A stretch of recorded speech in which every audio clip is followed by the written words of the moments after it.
Hey, welcome to Integrated Preparedness. I'm Steve Smith. We're still down at Silver Dollar City, and we are in the Wilderness Church here that's on the grounds of Silver Dollar City. And looking behind me there over my shoulders with two of my youngins. And when I said, I want to shoot a video up here, they said, can we be in it? And I said, of course you can be in it. We just got done riding the, what's it called, guys? American Plunge. American Plunge. Huh? Well, whatever. It was the American Plunge. It's one of those water rides that you go plunging down and splash, right? So my hairs, I'm like a wet dog. Fortunately, I happened to just pick up a new hat while I was down here. And those of you who have read, which one was it in? I think it might have been the second one, the revival, when I went down, when the Scots went down to Texas, and they went down to contact the Rangers down there, the Texas Rangers, the lawmen, not the ball players, and I used that to talk a little bit about some hat etiquette.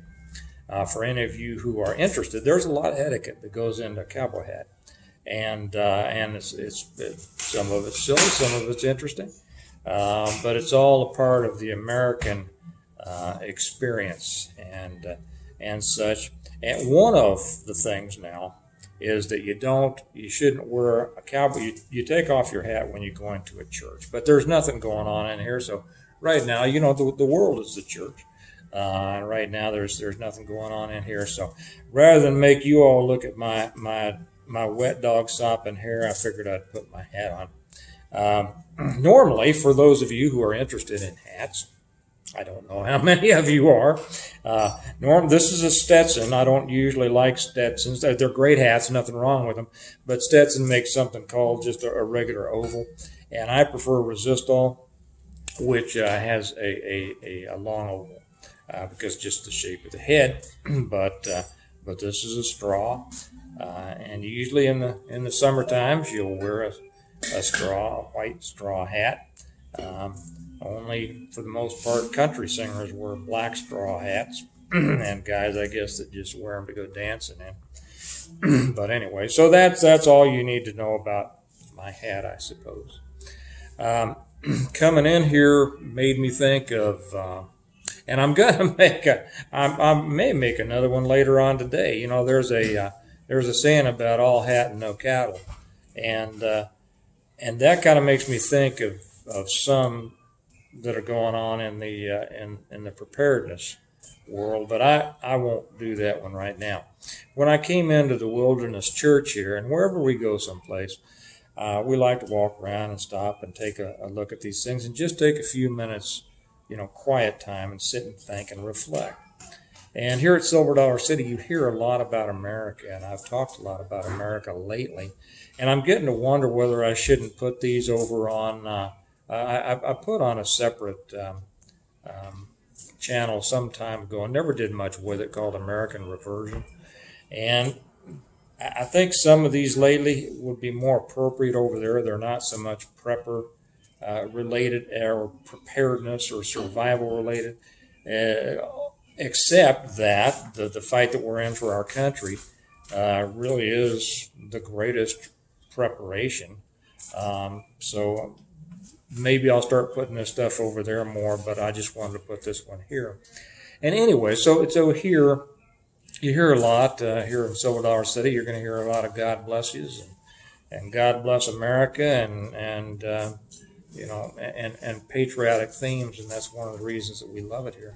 And when I came in here to the church to sit down for just a few minutes, it made me think of something that Thomas Paine said, and I'm not sure that I'll get it exactly right, but it has to do with the title of my upcoming book, which will be the fifth one, I think, and that is The Blessings of Freedom. Yeah, you remember that, right? That's what I was originally going to name the fourth book, and I changed it to An Appeal to Heaven, because that also has historical meaning. But Thomas Paine said that he who expects to reap the blessings of freedom must, like a man or a woman in our day, endure the, well, how did he put it? The fatigue of its support. And, that made me think a lot about what do we really do to support the freedom that we have. I think we take a lot for granted. It's easy to throw around platitudes. And, there's probably nothing, no word, no phrase, no, concept that has more famous quotations about it by people far smarter and more eloquent than I, than does freedom and liberty. But it's easy to throw this stuff around. What is it? The cost of freedom is eternal vigilance. The price of freedom is eternal vigilance. Well, that's so true. But are we always, and that's what eternal means, forever, right? Are we always vigilant in defending our liberties and our freedom? And I would say that we are not. There may be some who are. I won't claim to be. I've let a lot of things slide because it was just easier to let them go than to fight every skirmish that comes along. And I kind of talked about that in the last one. So I'll take blame on that myself. But what I want to put out here to you all is that thought, Thomas Paine's thought, that if we expect to reap those blessings of freedom, the freedoms that were won for us by those who gave a lot more than most of us have, we have to be willing to shoulder our share on a daily basis and to support that, to endure the fatigue. And I think that's an excellent word. I'm sure that Paine gave a lot of thought to that, even though they expressed themselves, as I say, much more eloquently than we do today. To endure those fatigues of its support, of the support of freedom, of liberty. And when I'm down here, I'm looking out a window. Above this window in front of me is a biblical verse. I will lift up mine eyes unto the hills, from whence cometh my help. We appeal, as my last book, I appeal to heaven. And as we appeal to heaven, as we ask God to guide us and to strengthen us and to be with us in our endeavors, that's not enough. There's too many people that will say, well, God, please take care of things. Please keep our country great. Please, maintain our liberties and all that. And while that should be the first thing that we do, it certainly shouldn't be the last, and it shouldn't be everything that we do. That's just the starting point, and then it's up to us. And we should ask Him to strengthen us in our endeavors, in our daily life, to stand up and to defend those freedoms and those liberties. So that was just the thought that came to me here today. That and for us to reflect on those words and to realize, whether it was back in the Revolution, whether it was back in the days before what some people mistakenly call the Civil War, whether it was out here in what was then considered the West. We're down here now in southern Missouri, right along the Arkansas border, just a few miles. It's where a lot of my family was from after they came up here from South Carolina and Georgia and Tennessee. And you think about what it took for them to establish a country. Imagine, we can see the movies, we can read the books, we can read the history, we can read their letters, but we don't really have a sense of what it took to build the country that we have been able to enjoy the liberties and freedoms of. And I think it's incumbent on us to do that. We need to take ourselves back because we're in a struggle now. we're getting ready, I think, to get into a bigger fight than we've been in some time, mainly because a lot of people haven't been fighting it on our side. It's kind of like what they said about the war on terror. They've been at war with us for a long time, but we haven't been at war with them. We didn't realize it. It's kind of the same. We've looked at those idiocies over on the other side that now are really trying to tear our country down, and we just kind of sloughed them off. What a bunch of idiots. Don't they realize how stupid they are? No, they don't. They don't think that they're stupid at all. They think that they are called on to destroy this country. And as long as we don't take them seriously, they're going to keep on winning battle after battle after battle. I've been glad to see just in the last few days, I've noticed that there have been a lot of pushback across the country. There have been a lot of people coming back and standing up for what we believe in, and we have to be bold about what we believe in. We believe in traditional values. We believe in America the way it was set out to be. We believe in those things that the founders set down. Understanding that our rights came from our Creator and Almighty God, and have the strength to stand up and defend those things.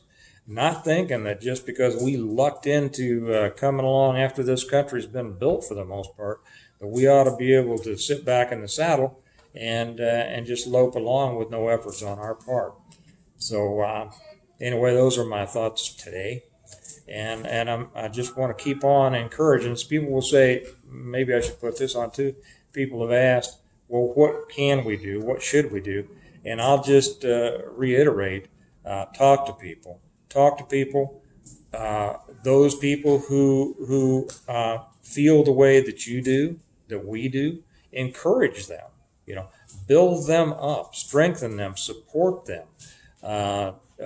Build groups, expand your group of friends, give them some of your strength.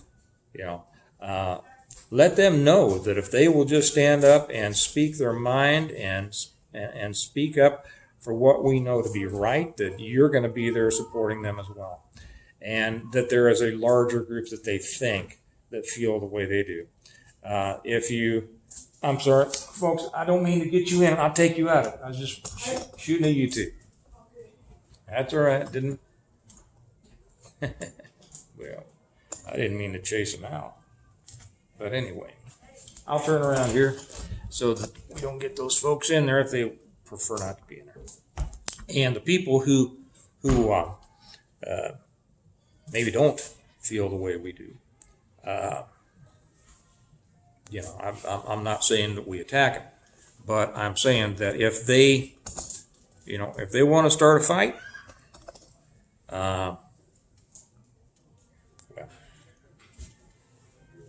who are you not to oblige, right?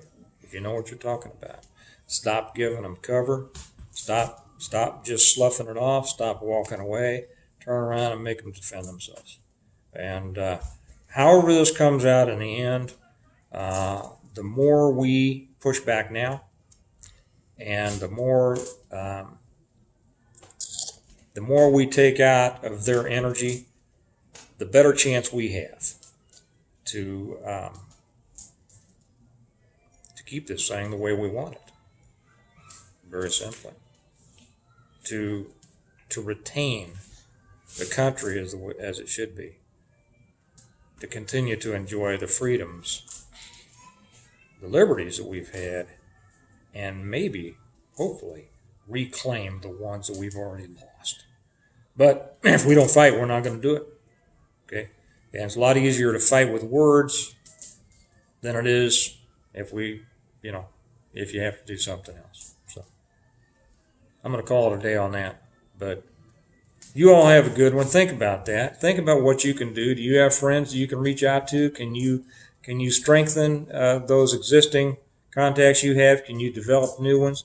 Can you create networks that will have an effect on the people around you? And the more that we're able to do that, the